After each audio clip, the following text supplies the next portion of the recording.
Inside an FBI interrogation room, Hutch sits battered and bleeding, calmly using a lighter to sear one of his many open wounds shut. A wolf suddenly appears at his side, leaving the agents in the room questioning what kind of man they're dealing with. To understand how he ended up here, we need to rewind a few weeks. Hutch lives what seems like an ordinary life with his wife, Becca, their daughter, Sammy, and their teenage son, Brady. On the surface, he's a loving husband and father who enjoys the simple moments with his family. But beneath that facade, Hutch hides a darker truth. He works as a government assassin, carrying out missions that leave a trail of bodies behind. This double life forces him to slip out in the middle of the night, disappearing into jobs filled with bloodshed, violence, and secrecy. Every mission costs him time with his family, and Becca is visibly growing distant, frustrated with the walls his job keeps putting between them. Whenever Hutch is at home, he senses that emotional gap widening. One morning, as Becca casually mentions that summer break is approaching, Hutch assures her that he'll plan a trip after wrapping up his assignment later that day. Becca starts to voice her frustrations but stops herself, leaving for work in silence, while Hutch feels the weight of her disappointment. Later, Hutch is stationed at a hotel lobby, waiting patiently for his marks to appear. Once they enter the elevator, Hutch slips inside after placing an out-of-service sign. In the cramped space, he swiftly disarms one of the men, turning the gun on them as a brutal close-quarters fight breaks out. Hutch maneuvers skillfully, dodging attacks and landing precise blows, even using the elevator's emergency phone as a weapon. After an intense flurry of fists and kicks, all of his enemies are down, and Hutch retrieves a data card from one of the bodies.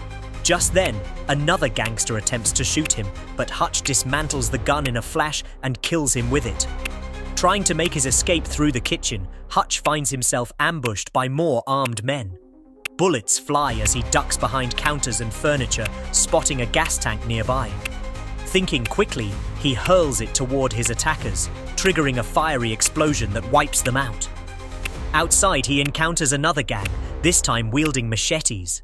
Hutch improvises a weapon using his belt and a pipe ripped straight from the wall, then charges into the fight. Though they outnumber him, the thugs are sloppy fighters, and Hutch dismantles them one by one, though not without suffering several nasty injuries. After barely escaping with his life, Hutch meets with his handler, Barber, to hand over the data card. Barber confirms the intel is good and informs Hutch that his massive debt has just been reduced by $800,000, but he still owes $30 million. Years earlier, Hutch burned the fortune of a ruthless Russian mobster, and ever since, he's been working to pay it back. Another assignment awaits him, but Hutch says he needs time off. Barber reluctantly agrees, though he reminds Hutch that killing is in his blood. That night, Hutch reflects on a sticker he saw earlier from the gang's van, advertising a place called Plummerville. It sparks a childhood memory. He once visited that place with his family. Nostalgia hits him, and he pulls out an old promotional video to show Becca and the kids, announcing that he wants to take them there for summer vacation.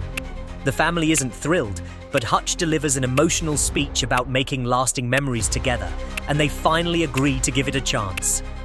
When the day arrives, the family makes a stop at a retirement home to pick up Hutch's father, David, a retired FBI agent. To everyone's surprise, the road trip turns out to be pleasant, with laughter and even singing along the way. However, when they finally arrive at the lodge, disappointment sets in. The kids hate the idea of sharing a room, so David offers his to Brady and decides to sleep in the old cabin instead. Even Becca isn't impressed with their couple's room, but she forces herself to stay positive. The next day, their plans take a hit when they learn the water park is closed due to an accident. As compensation, they're given hot dog coupons. At the local diner, Hutch reminisces about the times he spent here with his brother, though his daydreaming accidentally makes him lock eyes with Sheriff Abel, who takes offense and warns him not to cause trouble. Later at the arcade, Hutch tries bonding with Brady, who brushes him off and focuses on showing off to some girls. Brady wins a mountain of tickets, gives some away to impress the girls, and uses the rest to get a plush toy for his sister. But trouble finds them when a boy named Max accuses Brady of flirting with his girlfriend.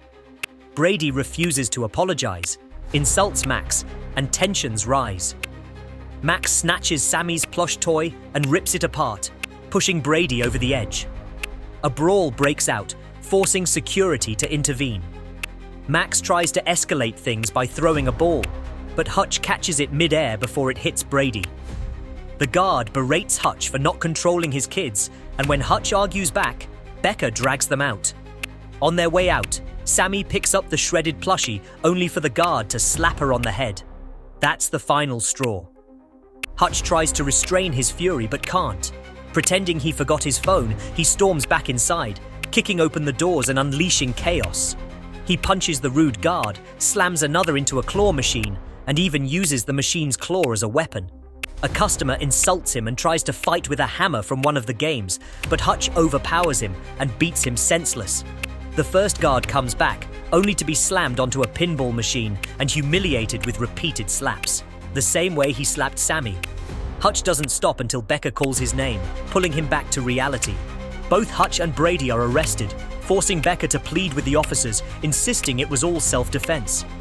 In the holding area, Hutch scolds Brady for resorting to violence, though Brady calls out his hypocrisy.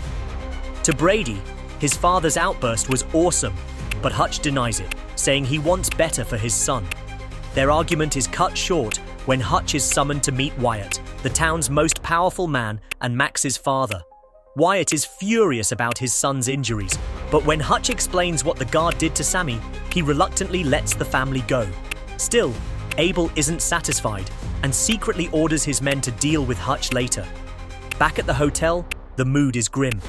Becca scolds Hutch, warning him that Brady is starting to mirror his violent tendencies.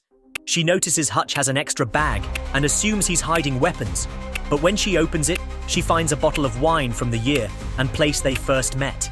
The gesture softens her, and she embraces him with tears, confessing that she always knew he was dangerous, even on the day they met, when he was covered in blood. They share the wine and a rare, tender moment. The following day, David enjoys his solitude at the lodge, while Hutch takes the family to the amusement park. For a while, everything feels normal and fun, until Hutch spots a cop snapping pictures of them. He keeps it to himself to avoid spoiling the mood. Later at the pier, Hutch notices another officer approaching with a group of thugs. He quickly sends his family on a boat ride, claiming he has an upset stomach, and boards a separate empty boat. The thugs follow, and though some tourists are on board as well, they remain oblivious with their headphones in.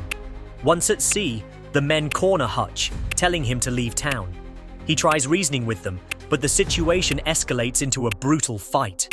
One man smashes his face into a pole, prompting Hutch to grab a life vest as both a weapon and shield. He breaks one man's arm, knocks another into the water, and smashes a third with a life buoy. When another thug climbs back aboard, Hutch knocks him down with a pole. The crooked cop joins the fight, managing to slice off Hutch's pinky finger, which plummets into the water and is devoured by a fish. Infuriated, Hutch unleashes his full rage. He slams the cop's head into the ceiling, breaks a duck statue to use its head as a weapon, and finally drives an anchor into another man before sending him overboard. One by one, he brutally dismantles the group, finishing by pummeling the cop's face while growling that he's on vacation. Later, Hutch contacts his adopted brother, Harry, explaining that Plummerville isn't what he remembered. Harry reveals the truth. Their father had taken them there years ago, not for a family trip, but for a mission. The town has always been a hub for criminal activity. Hutch confirms this with Barber, who tells him that the local police are corrupt and working under a crime syndicate led by a woman named Lendina, a ruthless and highly dangerous figure. Meanwhile, Wyatt and Abel prepare a shipment of illegal goods, though one of the crates contains a suspicious blinking device. Wyatt intends to use it to frame Lendina, setting her up for a fall. But Abel soon receives troubling news. Hutch isn't just another tourist, he's far more dangerous than they thought. At the same time, Lendina is at a casino, pretending to play cards with a wealthy client. In the middle of the game, she suddenly stabs his hand, reminding everyone around her exactly why she's feared. Lendina wastes no time showing her cruelty. She slices the dealer's throat open, then brutally drives a blade straight into the client's eye. As she checks the man, she discovers an earpiece hidden in his ear, proving that he had been cheating during the game. Furious over the deceit, Lendina snaps, and when the client's companions attempt to escape, her loyal enforcers quickly take them down. Not satisfied, Lendina orders her guards to eliminate all witnesses and set the entire place ablaze. The gunmen unleash a storm of bullets, erasing every trace of life in the room. Once the massacre is over, Lendina makes a call to Wyatt, coldly reminding him that even though his father's debt was supposed to be settled with the latest shipment, in her world debts are never truly repaid. She even mocks him, declaring that his father's death happened because he was distracted. After the call, Lendina contacts Abel, instructing him to make sure Wyatt remembers exactly who he serves. Meanwhile, in a park, Sammy marvels at the sight of wild animals, especially a striking wolf. But the handler's rude attitude ruins the moment, and the family decides to move along. Hoping to meet up with Hutch, they search but fail to find him, and instead head back to their hotel. Tension rises when loud knocks pound on their door, but it's only David arriving with dinner, explaining that Hutch is running late. Elsewhere, Abel and his crew have captured Max, plotting to deliver him to Lendina.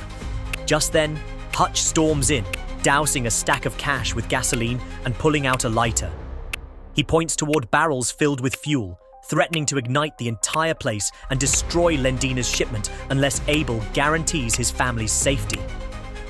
Abel, enraged but cautious, reluctantly agrees. As Hutch turns to leave, he spots Max tumbling out of a van, silently pleading for help. Hutch suppresses his reaction, walks out to his car, but only manages to drive a few blocks before guilt and duty pull him back. Without hesitation, he re-enters the building, and a savage brawl erupts. Bullets fly, fists smash, and men scatter in panic. Hutch disarms one thug, using both the gun and close combat to tear through Abel's men. The chaos terrifies Max when a man's body smashes into the van window. Hutch himself is nearly overpowered and dragged toward a spinning electric saw, but in a deadly reversal, he forces the attacker's head into the blade instead. Freeing Max, Hutch attempts to escape, but Abel takes aim. His single shot misses, giving Hutch a chance to fire at a lamp overhead. Sparks rain down onto the gasoline-soaked money, instantly igniting a raging blaze. Flames race across the floor, reach the barrels, and explode with violent force as Hutch and Max barely escape. News of the destruction quickly reaches Lendina, who watches Hutch's face appear on the security feed. She instantly orders her people to track down Hutch's family, now hiding in the hotel. Abel tries to call her with a warning, but she dismisses him as a useless fool. Later, Hutch reunites with his family at the lodge. Brady tenses upon seeing Max, but soon softens, and the boys shake hands. Becca breaks down when she learns Hutch is preparing for yet another dangerous mission, despite his promise to leave work behind during their vacation. Hutch insists he didn't choose this life, explaining that his job controls him, and urges Becca to take the children and run. But she refuses, demanding he stand his ground and resolve things once and for all. Determined, Hutch confronts Wyatt.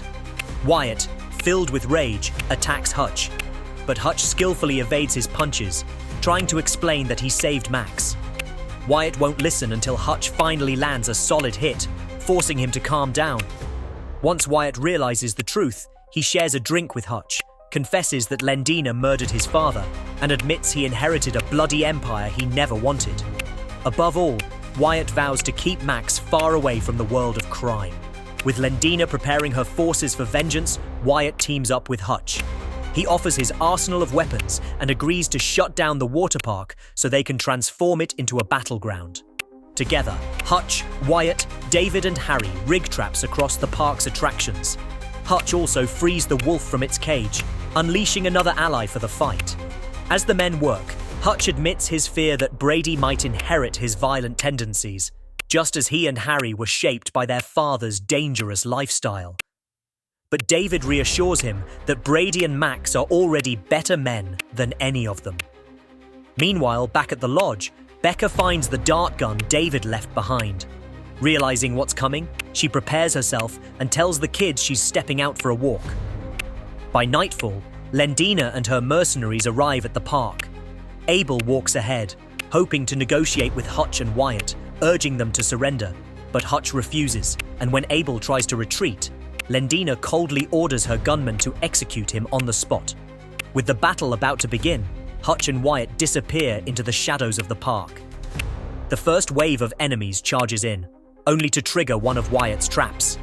Buried explosives rip through the ground, launching men into the air. Hutch uses a carnival ride to trick his pursuers, luring them with a dummy before activating the machine, which smashes cabins into the attackers. Explosions hidden in booths scatter the squad further, and Hutch emerges, guns blazing, cutting down enemies left and right. When he runs out of bullets, Hutch dives into the House of Mirrors. Confused mercenaries blast away at endless reflections, unaware Hutch has planted explosives inside. The trap detonates, shredding them all. As Hutch presses forward, a hidden thug nearly ambushes him, but the freed wolf warns him with a bark, allowing Hutch to strike first. Elsewhere, Wyatt lures enemies into the ball pit. When they follow, they set off mines that tear them apart. Though Wyatt gets shot in the leg, he limps to cover and activates another deadly trap, surfboards rigged with blades that cut down his attackers. Hutch ascends a tall attraction, raining bullets from above before sliding down the water ride. When a mercenary pursues, Hutch leaps out early, unleashing spikes that impale the man. As the firefight intensifies, David arrives with a machine gun, opening heavy fire to give his friends cover. The park has become a deadly war zone, and this is only the beginning of the showdown with Lendina. The gunfight rages on, with Hutch firing relentlessly even as a bullet tears through his arm, leaving him wounded but determined. Meanwhile, back at the lodge, a second strike team quietly prepares to ambush the family. But Harry lurks in the shadows, moving with deadly precision. One by one, he eliminates the intruders with his sword, his silent takedowns reducing their numbers until only the team leader remains. The two face off in a brutal sword duel. At first, their skills appear evenly matched, blades clashing with furious speed. But Harry's experience and strength soon give him the edge. He disarms his opponent, shattering his sword in two. Desperate, the man pulls a gun, but Harry is faster. He slices the weapon apart before delivering a final devastating strike that splits the man's head clean in half. Inside the cabin, danger reaches the children. A thug sneaks in, aiming his weapon at Max and Sammy. In a shocking moment of bravery, Brady leaps onto the man's back. A fierce struggle ensues, but Brady locks him in a chokehold, refusing to let go until the attacker passes out cold. When Harry enters and sees Brady's courage, he proudly tells the boy that Hutch would be proud of him. Back in the park, Hutch finally comes face to face with Lendina. With a cruel smirk, she commands her deadly henchwomen to attack. A vicious hand-to-hand battle erupts, and despite Hutch's skill, the duo eventually overpowers him, pinning him down. Lendina takes sadistic pleasure in torturing him, slashing his face with her knife again and again while mocking him. She finally orders her guards to finish him off. But Wyatt arrives just in time, gunning down both henchwomen with precise shots to the head. Enraged, Lendina hurls her knife straight into Wyatt's chest. Without hesitation, she mounts Hutch, drawing another blade and preparing to deal the killing blow. Before she can strike, a dart slams into her shoulder, knocking her backward. To everyone's surprise, Becca has arrived to fight. Furious, Lendina throws a knife at her, but Becca quickly fires another dart, intercepting the weapon mid-air before driving the dart straight into Lendina's eye. Chaos breaks out as the remaining mercenaries surround them, ready to finish the job. David shouts a warning, and in that split second, Hutch, Becca, and Wyatt leap into the pool. At the same moment, all the explosives rigged throughout the park detonate. Fireworks burst across the night sky as the battleground erupts in flames. Underwater, Hutch and Becca share a passionate kiss, safe for the moment amid the chaos above. In the aftermath, the story flashes forward to the present. The FBI has Hutch, Becca, and even the wolf in custody, grilling them with endless questions. But before the agents can push any further, a mysterious call comes through, forcing them to release the couple immediately. Later, the family finally enjoys a peaceful moment at home, gathered together as they flip through the photos from their vacation. For once, they can laugh, reminisce, and feel whole again. Make sure to subscribe and turn on notifications so you don't miss more epic movie recaps filled with action, suspense, and explosive battles. Thanks for watching. In a quiet countryside home, geologist Abby spends her days with her older sister Beth. Still mourning the loss of their mother, the sisters lean on each other for comfort. But their fragile peace shatters again when Beth is diagnosed with late-stage leukemia. Doctors dismiss the case as hopeless, refusing to treat her, but Abby refuses to give up. She discovers a foreign clinic offering controversial, borderline illegal treatments. The problem is money. Abby needs a huge sum to get Beth admitted. Desperation pushes her into a dangerous job. Not long after, Abby arrives in the Georgian Caucasus, near the Russian border. A private mining company has hired her to locate uranium deposits. Her father disapproves, insisting she deserves better than to work as a corporate pawn. But Abby is determined to save Beth. She even begs her boss for an advance, though he makes it clear she won't see a dime unless she delivers results. Together with her colleague Sergey, Abby spends long, grueling days scouring the land without success. The company orders them to stick to approved sites, but Abby defies orders and ventures deeper into the forest. When Sergey warns her about the risks, she takes his gun and insists on continuing alone. Strange noises echo through the woods, unsettling her at first, but her nerves fade when she stumbles upon a bizarre chunk of black rock, unnaturally warm to the touch. Back at base, Abby runs several tests. The stone's heat is abnormal, and no equipment can identify it. Before she can dig deeper, she receives a call from her father. He's decided to pull Beth out of the clinic, believing she should spend her final days at home, surrounded by family. Abby vehemently disagrees, promising to return and handle everything herself. Suddenly, the building trembles and the lights flicker ominously. Shaken, Abby packs up and convinces Sergey to drive her to the airport. She boards a helicopter, sharing small talk with the pilots, who casually mention they'll fly close to the border as a show of force against the Russians.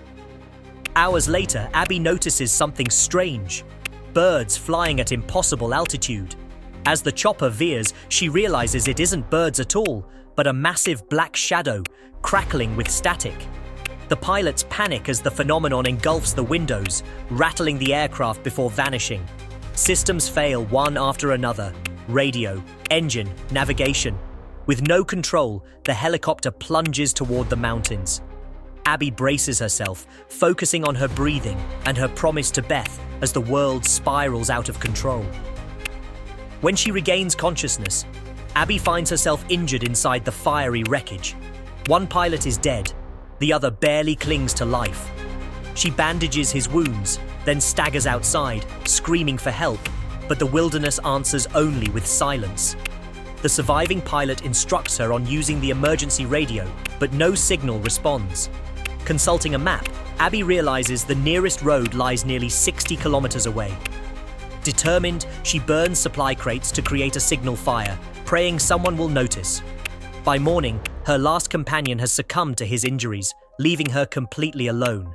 Crushed by despair, Abby suffers a breakdown, sobbing over her impossible situation. That night, she dreams of Beth's frailty and wakes shivering when her fire dies.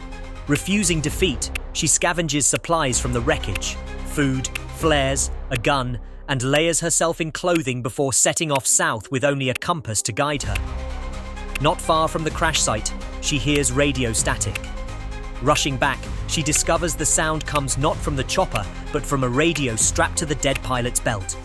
When the battery dies, she quickly consults the manual, learning how to charge it using the helicopter's wiring.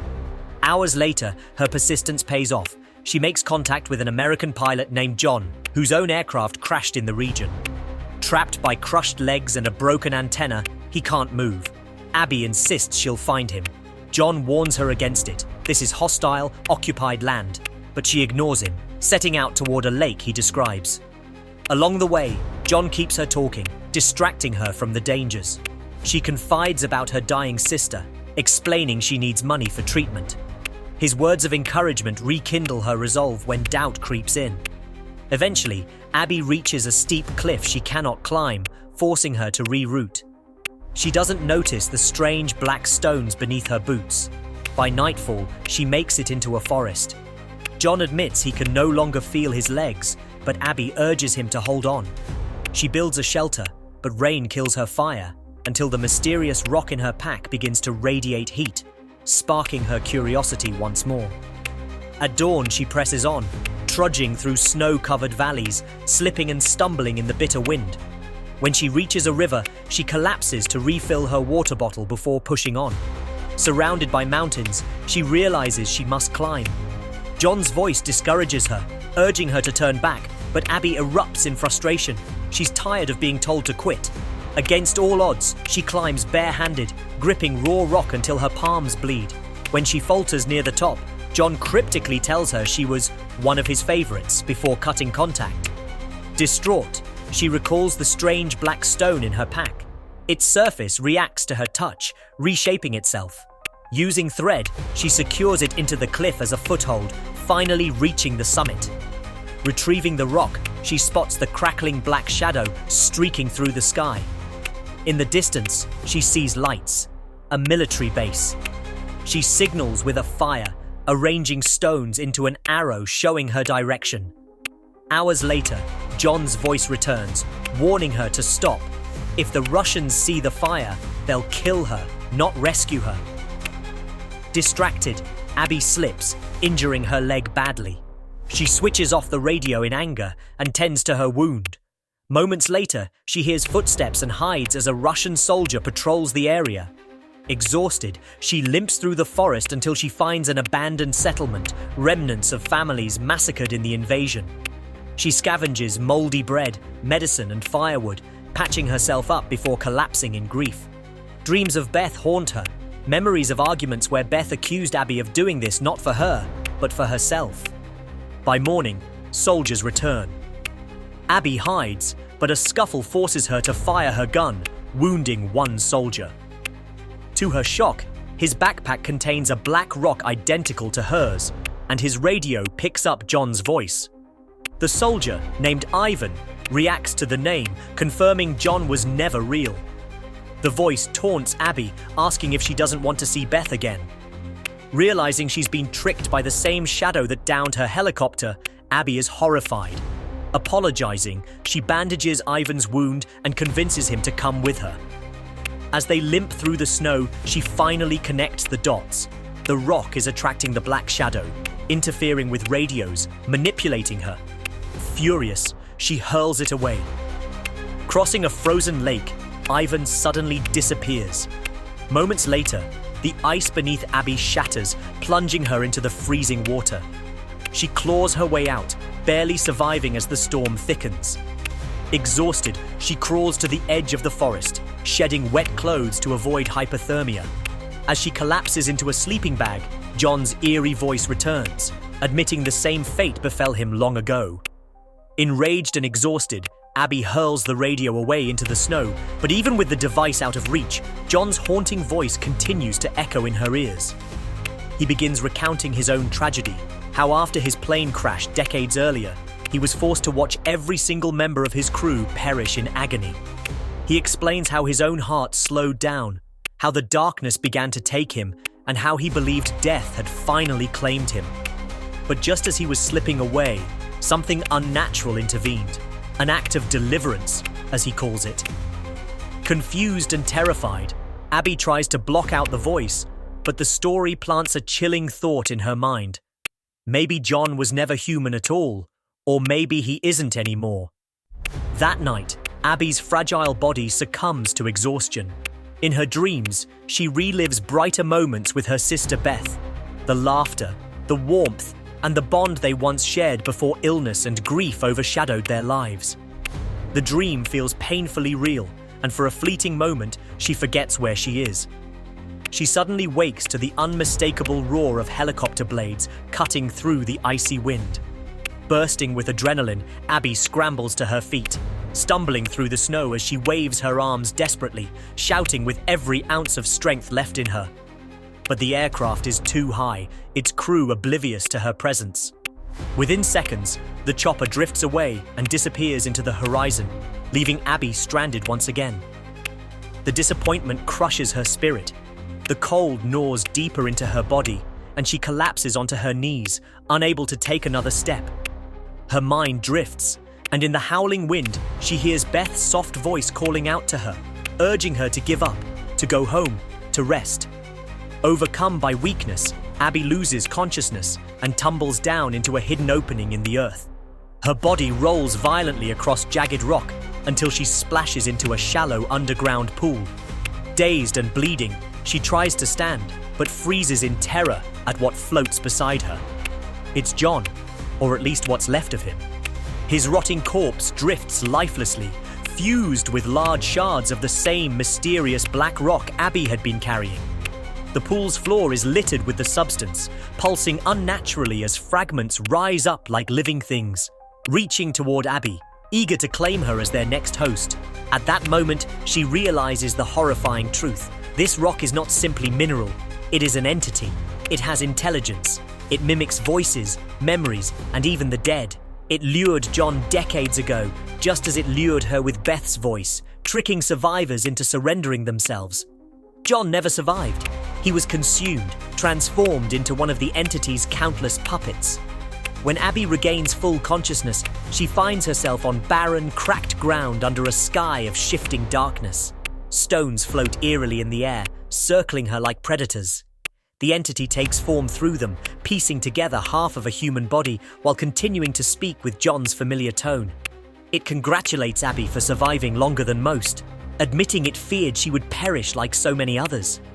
Abby demands to know why it manipulated her, why it caused the helicopter crash, why it took John.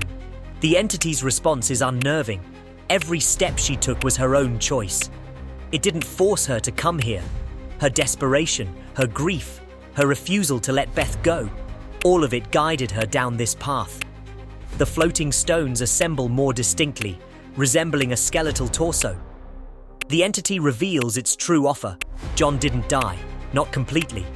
He agreed to merge with it, to be preserved. In return, the entity gained his voice and memories. Now Abby is being given the same chance. She can defy death and become one with it. Horrified, Abby tries to back away, insisting she doesn't want this. She just wants to go home. At those words, the illusion shifts. Her childhood home suddenly materializes around her. Beth's house, warm, familiar, comforting. An invisible force shoves Abby inside.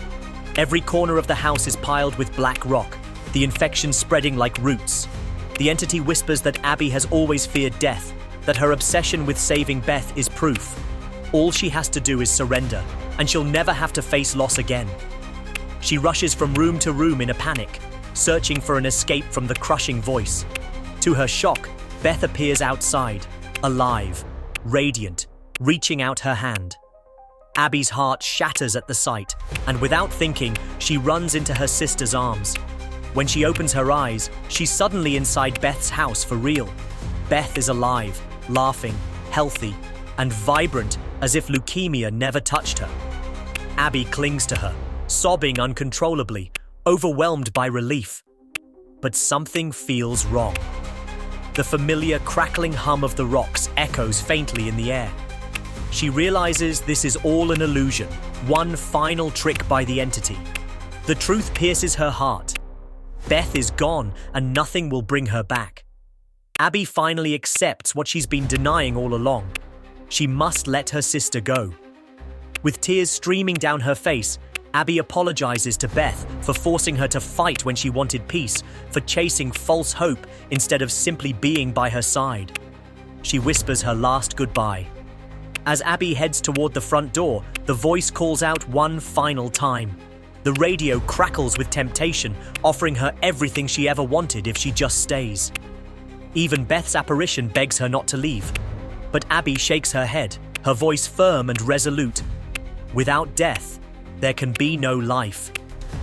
With that, she throws the door open and steps into the raging snowstorm, screaming for help with the last of her strength. Her eyes snap open inside the sleeping bag. She's back in reality. The radio is silent. The cave is gone. She remembers the flare in her bag. Trembling, she lights it, sending a blazing red signal into the sky. Moments later, the thundering blades of a helicopter return, this time locking onto her position. Abby collapses, crying in relief as her long nightmare finally ends. For 2 days, she remains unconscious, recovering in a hospital bed. When she finally awakens, she's safe inside an apartment with Sergei and his grandmother. Though they urge her to rest, Abby insists she needs to go home. Sergei drives her to the airport, and soon she's reunited with her family. Back home, Abby and her father sit beside Beth, now bedridden and fragile, watched over by a nurse. Time is slipping away. Unable to bear it, Abby and her father step outside, breaking down in private so as not to upset Beth. That evening, the nurse quietly informs them that Beth's final moments are near. Abby and her father return to her bedside, holding her hands tightly as they whisper words of comfort. Abby strokes her sister's hair, promising she's not alone. Together, they remain with Beth until her final breath. The screen fades to black. Make sure to subscribe and turn on notifications so you don't miss more emotional movie recaps like this one. Thank you so much for watching. In the dead of night in Seoul, a little girl runs frantically through a quiet park, searching desperately for her missing doll. Her small hands clutch at the grass and bushes until, finally, she finds the toy. Relieved, she hugs it tight, but before she can smile, sparks of light erupt in the sky behind her. She slowly turns around, only to freeze in terror. Looming in the distance is a gigantic creature, its massive shadow blotting out the skyline as it casually passes by. Her scream pierces the darkness. Fast forward 25 years later, in New York City, Gloria, a struggling young woman, stumbles back into her apartment after another long night of drinking and partying. Her boyfriend, Tim, has had enough. He lashes out, scolding her for being irresponsible and pointing out that since she lost her job, she's done nothing but sleep, drink, and avoid reality. Exhausted from playing caretaker to her chaotic lifestyle, Tim ends the relationship. He's already packed her belongings and coldly informs her she needs to be gone before he gets back from work. As Gloria stands in shock, her party-loving friends waltz in without a care, treating the breakup as nothing. Overwhelmed, Gloria eventually packs up and retreats to her childhood home in a small town. The house is empty, no furniture, no warmth, just dusty memories. That night, she curls up on the bare floor, alone.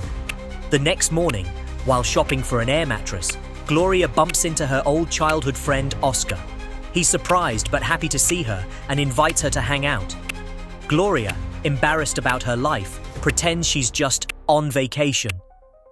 Oscar brings her to his bar, where she's introduced to his buddies, Joel and Garth. Gloria tries to keep away from alcohol, but Oscar sets a beer in front of her, and temptation wins. Hours later, the group is still drinking and laughing. Joel makes a clumsy attempt to kiss Gloria, but she turns him down. Oscar notices, explodes at Joel, and storms off, leaving behind an awkward silence. Gloria drags her new air mattress through the park, but collapses onto a bench before setting it up. As she drifts off, she dreams of her younger self in that very park, remembering a day when the wind picked up violently and strange lightning filled the sky. Her sister's phone call wakes her. Shocking news spreads across the world. Seoul has been attacked by a towering monster. Gloria rushes to her laptop, watching live footage of chaos and devastation as the beast marches through the city. Horrified, she calls Tim, but he dismisses her concern, accusing her of once again being drunk and detached from reality. Their conversation ends bitterly. That evening at the bar, Gloria stares at the news playing on the big screen. Reporters detail the staggering number of casualties and the toxic air left in the monster's wake. Later, she wanders back to the park and dozes off again. The following morning, still hungover, she tries calling Tim, but he refuses to speak to her while she's drunk. Angry, she hurls her phone to the ground. Back at the house, she begins inflating her mattress, but falls asleep halfway through. A knock wakes her. It's Oscar, arriving with an old TV set. While setting it up, he casually mentions that the monster has appeared again in Seoul. This time, however, it didn't fully attack. Instead, it simply stood still, moving its arms and making odd gestures. Gloria notices something disturbing on the footage. The monster scratches its head the same way she does when she has her nervous tick. Later that night, Gloria takes the job Oscar offered her at the bar. She works well, but her eyes remain glued to the screen showing Soul's devastation. Again, the monster mimics a gesture she herself had made, pretending to drop something. The next day, she replays the monster's first attack and spots an unsettling detail. It appeared to drag something across its shoulder, the way she had carried her air mattress through the park. Slowly, an idea begins to form. Gloria maps Seoul alongside her hometown, comparing their layouts. Finally, she tests her theory. At 8:05 a.m., the exact time of each attack, she steps onto the playground in the park and makes silly arm movements. Later, she rushes home to watch the news. Her stomach sinks. The monster has appeared in Seoul, mimicking every move she made. Shaken to her core, Gloria collapses into bed. When she wakes up, the world is still buzzing with reports about the creature. Humanitarian organizations are overwhelmed, trying to help the survivors. Desperate for normalcy, she calls Tim, telling him she's found a job. Before she can say more, Oscar shows up with an old couch distracting her. She hangs up, forgetting Tim is still waiting on the line. That night, after work, Gloria decides to reveal the truth to the guys. She takes them to the park at dawn and tells them to check live Soul footage as she steps onto the playground. To their horror, the monster appears again, mirroring every single move. She even makes it dance, causing laughter and disbelief.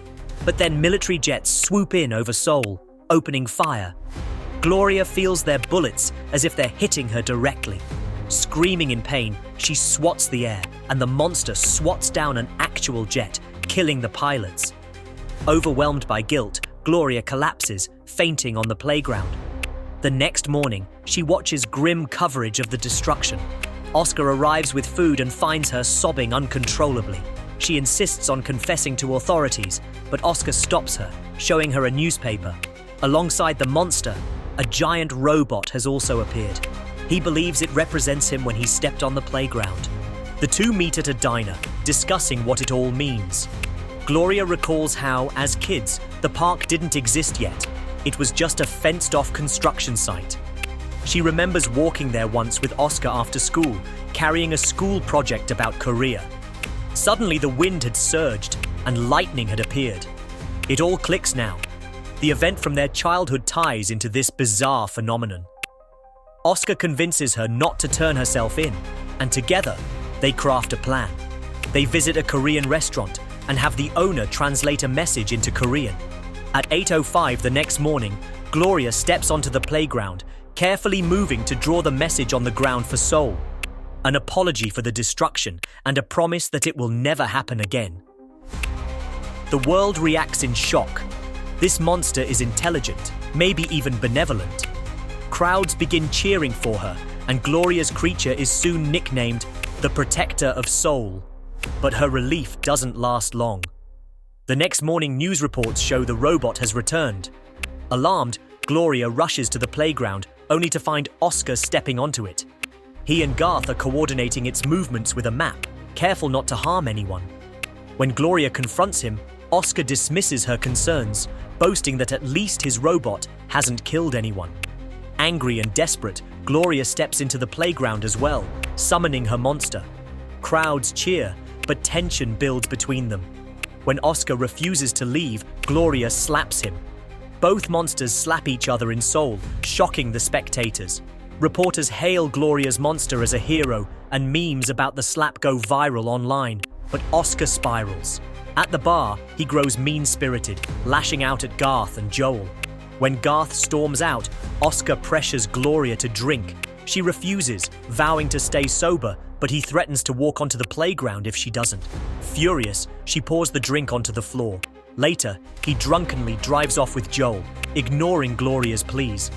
By 8:05, she finds him already at the park. Both monsters appear, and they clash violently in Seoul. Gloria slaps and punches Oscar, but he counters, grabbing her wrists painfully. She retaliates with a brutal kick to the groin, echoed by their monsters as Seoul's citizens watch in stunned awe. The fight escalates as Gloria struggles to push him away, but Oscar pins her down, both in the park and through their monstrous avatars abroad. Late at night in Seoul, Joel watches the live footage on his tablet as the giant monsters collapse, begging Gloria and Oscar to stop their destructive fight. Shaken by everything that has happened, Gloria decides she's done with Oscar's bar and announces she's quitting her job. But Oscar, drunk with power, pushes her to the ground and threatens that if she doesn't show up to work, he'll continue destroying Seoul without hesitation. Terrified, Gloria goes back home and starts reflecting on her childhood, searching for answers. Her memories take her back to the very first day the monster appeared. She recalls how the wind had blown away her school project, forcing Oscar to climb the construction site fence to look for it. Meanwhile, Joel later visits her to apologize for everything that happened. He insists that he and Garth truly regret their part in things, and to make it up to her, he sent over a truckload of furniture and household items, trying to help her start over. Determined to get answers, Gloria storms over to Oscar's house. What she finds shocks her. Oscar is a hoarder, living among piles of junk and empty bottles. The photos of his ex-girlfriend are still on the wall, but scratched out in anger, a bitter reminder of his loneliness. Gloria realizes his drinking problem runs even deeper than her own. Surprisingly, Oscar apologizes for everything, admitting how broken he is, and Gloria forgives him, but only after he swears never to spend his nights drinking at the bar again. Back at home, Gloria finds Joel has decorated her living room with the furniture, giving her a glimpse of a normal life. But her peace is short-lived when she receives a call from Tim, who reveals he's in her hometown for a job. Gloria meets him, but quickly realizes it's suspicious. She accuses him of being jealous, and Tim snaps, insulting her new waitress job and claiming she's downgraded from her old writing career. Hurt, Gloria tries to leave, but Tim apologizes, offering her a ride to calm things down. At the bar, things spiral out of control when Tim meets Oscar. Oscar immediately starts provoking him with snide remarks before asking what the most reckless thing he could do in his own bar would be. He pulls out a massive firecracker, rearranges the furniture, and lights it up, causing chaos. The blast smashes furniture, starts a fire, and shatters the big TV screen. As clients flee, Gloria tries to escape with Tim, but Oscar blocks the way. He smugly declares that even after destroying his own bar, Gloria still won't leave him because she knows he'll unleash terror on Seoul if she dares quit. A cornered Tim admits there's no job and confesses he only came to see her, but Gloria refuses to leave with him, unwilling to abandon Seoul to Oscar's threats. Tim leaves, humiliated, and Oscar mocks him viciously. Later that night, Gloria finds Oscar lurking in her house, drinking in the dark. He coldly explains that he came to ensure she doesn't call Tim because he refuses to let her run back to her ex. Claiming he's her guardian, he orders her to sleep while he keeps watch. That night, Gloria scratches her head and suddenly remembers the truth of what happened as children. She had secretly followed Oscar into the construction site. When he found her school project, instead of returning it, he crushed it beneath his foot in jealousy. Then, a sudden bolt of lightning struck, hitting Gloria's head and causing her monster to manifest in Seoul for the first time. The lightning knocked out Oscar too, binding him to the giant robot. The connection between them was born that very night. In the present, Gloria finally confronts Oscar, telling him his obsession with her isn't about love or jealousy. It's about his own self-hatred. She moved on, built a life in the city, and pursued her dreams, while he stayed behind in their small town, consumed by bitterness. Her success only reminded him of his failures. She then calls Tim, telling him she's leaving with him for good. But just as Seoul prepares for another 8:05 appearance, Oscar heads for the playground. Gloria tries to stop him by smashing a chair over him, then toppling a bookcase and even trapping him with the TV, but nothing works. Oscar breaks free, storms out, and dives through a window to escape. Gloria chases after him, but he's already on the playground by the time she catches up. He quickly overpowers her and forces her to the ground.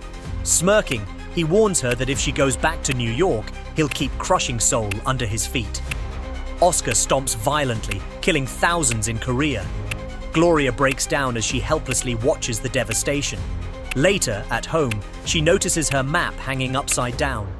That sparks an idea. Without hesitation, she packs her bags, books a flight, and flies straight to Seoul.